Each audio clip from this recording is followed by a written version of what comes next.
do have skills that make me a nightmare for people like you.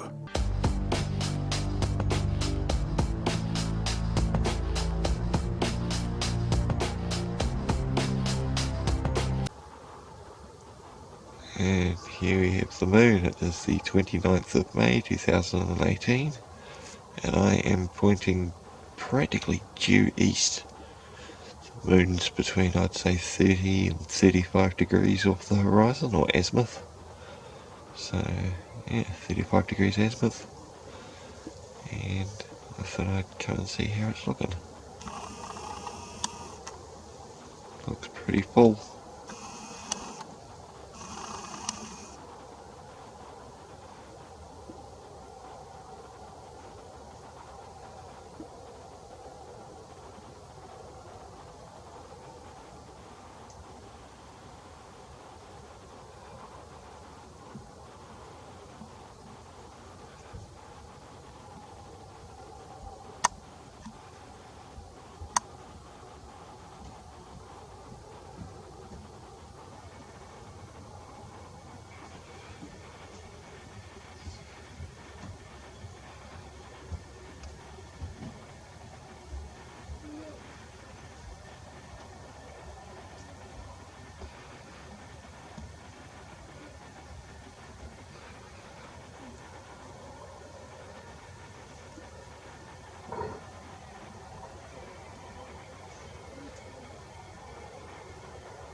So there she is.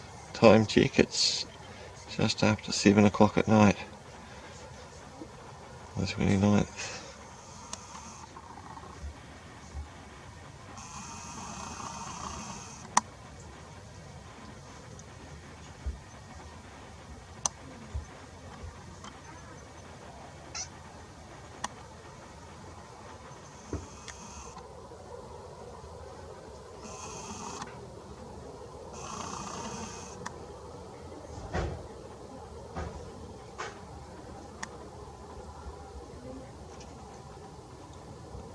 So what does that look like to you guys? Does it look like the bottom of a swimming pool on a sunny day? When you're watching the light filter through liquid?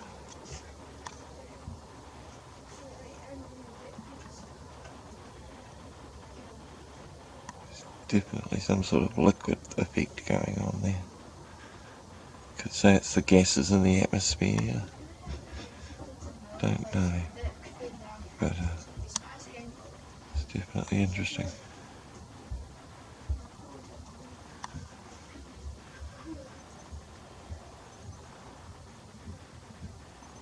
I wonder what other stars are out there. Okay, so we're back. It is now, it was 7 o'clock last time. It's now 3 hours, just over 3 hours. It's 10:20. We just zoom in and see what the moon looks like now. You can tell by that mirror reflection there that we're almost 100% lined up. So roughly there. So the azimuth of the angle of the camera is about 56 degrees, and it hasn't reached high moon so far. It's still not directly north. Now let's see where the rabbit ears are.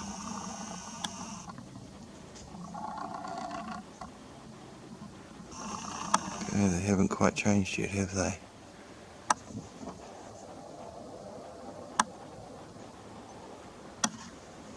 I'm just going to slowly go around.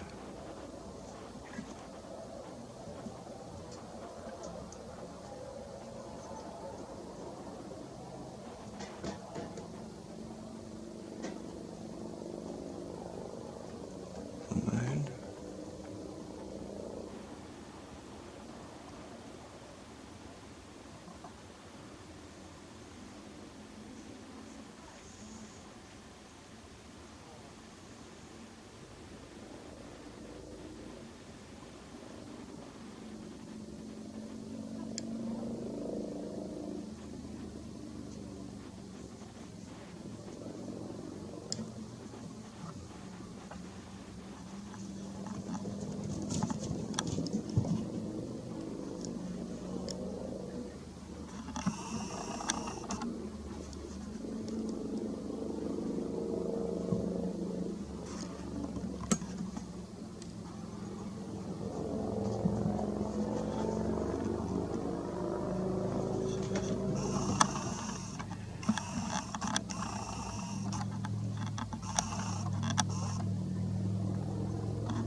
Pretty cool.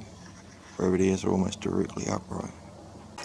Alright guys, so just for a time check, it's just after 10:30.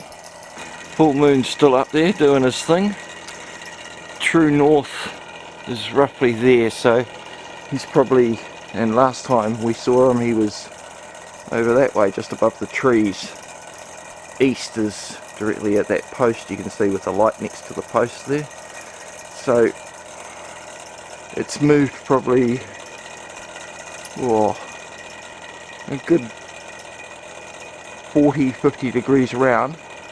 Basically where that bright star is up there next to the moon, that's about due north, and we'll see what the crescents, or how the rivety is as you call them, on the end of the moon look like.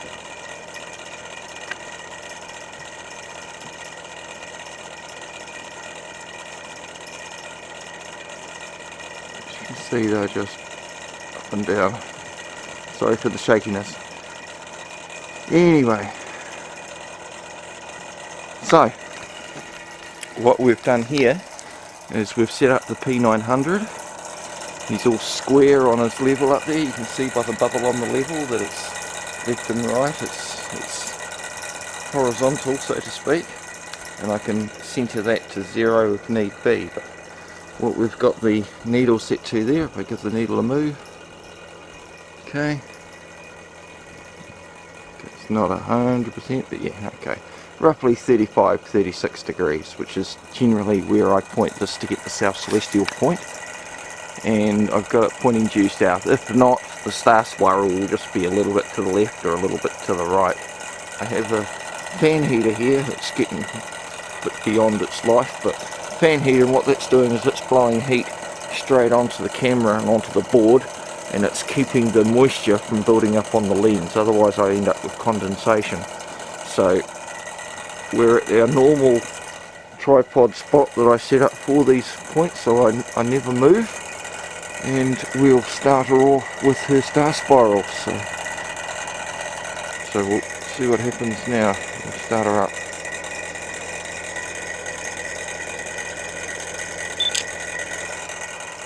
And what it'll do is it'll keep taking its pictures for the next 2.5 hours, 150 minutes, and then we'll see what it comes out like.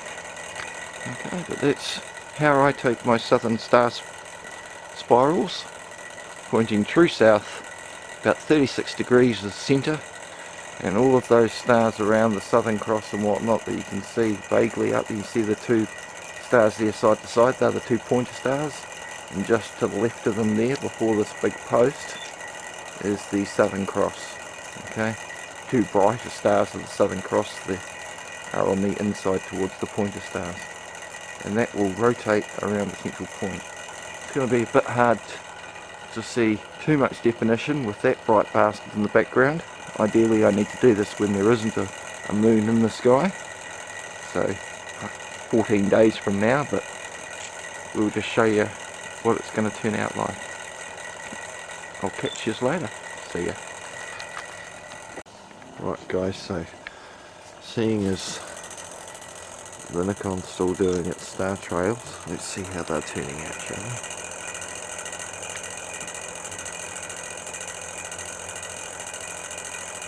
Doing a lot of exposure, so they come out so really nicely.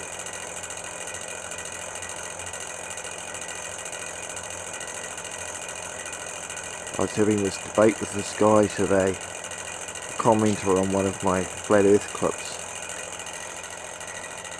and he was arguing with me. He was saying that from Cape Town in Australia, where he's been, he's seen the same star patterns. He's seen the Southern Cross, which would only fit on a globe and not on a flat earth. And as I'm doing right now, I like to show people what I'm seeing, and I basically asked him if he could supply a reference or a link. Instantly got into ad hominems and how no flat earthers do their research, and yet it's absolutely quite the opposite. I told him that his comments showed his ignorance, and he could supply what he saw. He told me, why don't I go do it myself? Well, not everybody can afford to just shoot off over to Cape Town and take a fucking photograph, can they?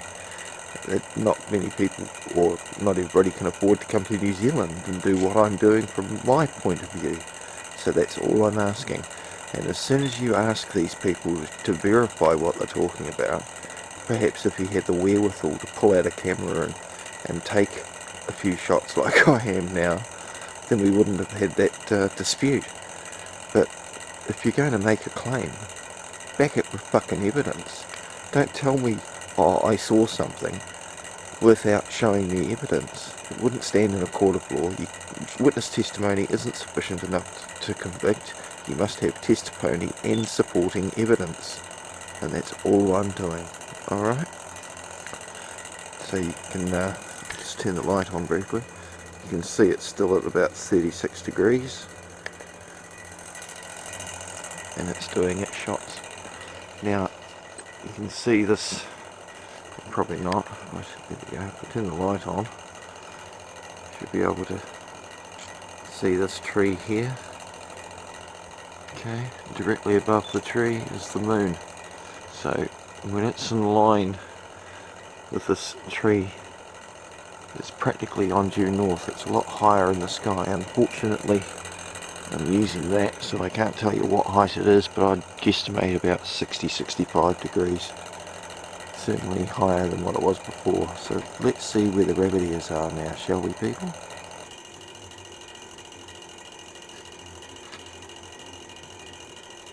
Give it a chance to focus in. And there we have it. So due north, you can see those rabbit's ears have definitely moved. Okay. And by the time it's gone due west, those rabbit ears will be, you could say that they were pointing about 12 or 1 o'clock before, and you could say now they're pointing towards, say, 11 o'clock.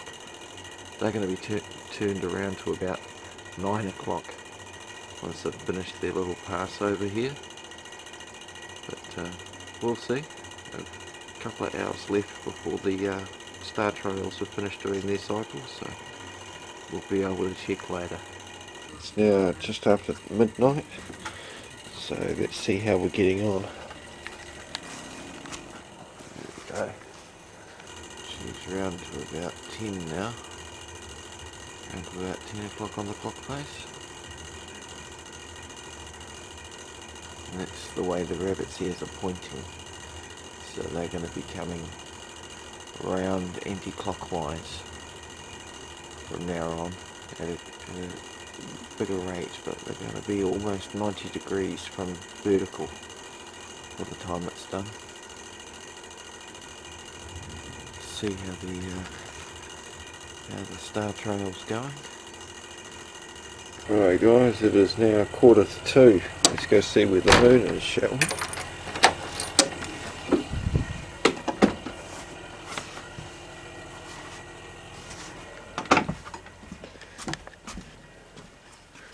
My guess is it's up over there. Yep.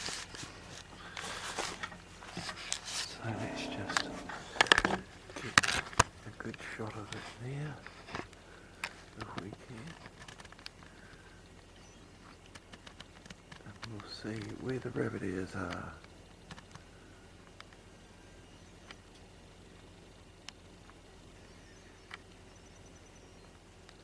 And look at that, 90 degrees.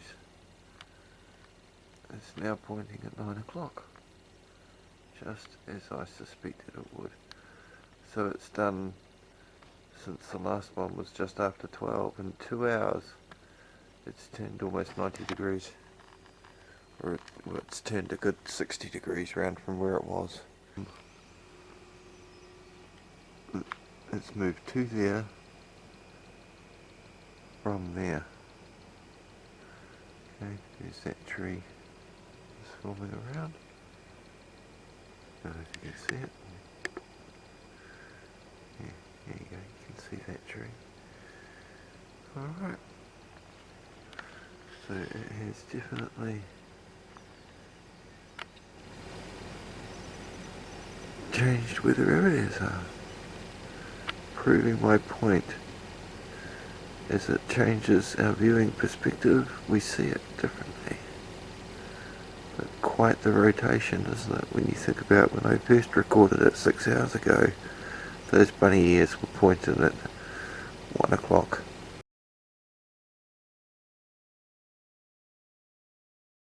So it's almost a, say, 3/5 of a rotation.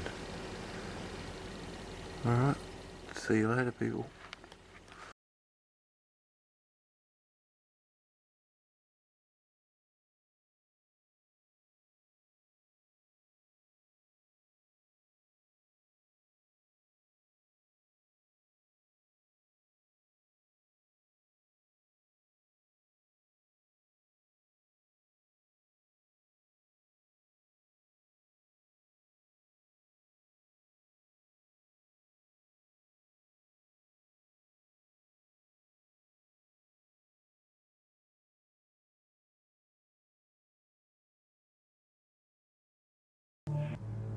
I will look for you. I will find you. Good luck.